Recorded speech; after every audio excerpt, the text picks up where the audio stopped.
Haka arpun riu terik jemang arhajar arpusau ka Mount Calvary Parish Harambrai kala rakhi ka Sngi Burom joga Trinity Bakhuid daka jingkemen. Haka ba kala yo ban sakhi ka jing Pdiang Ningkong Jong ki shispa khandai pusan Ngut ki hep ki Barit ya ujisu hapo ka donur bat ka mensim ka Jong ki hadian ka jing penkre bat jing hikai na ka babu Rosemary thong ni ba bat ki Samla jong ka parish.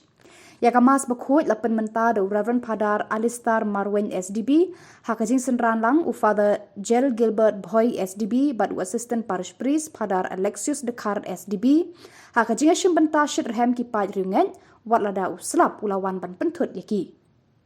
Hadian kamas Bakhuid, ki Peit ringet jeng ublay kila syim benta hakajing ya ka procession Maria, lengba ka yo ban poi syaka National Rambrai Chaigaon Highway, bat penkut pat hayeng mani. Indala poi hayeng mane, upadar adistar ula ajingkran syapang kamaria kanong erap ki Kristan, buat sa kajingker ku na upadar Gilbert Jel Boy.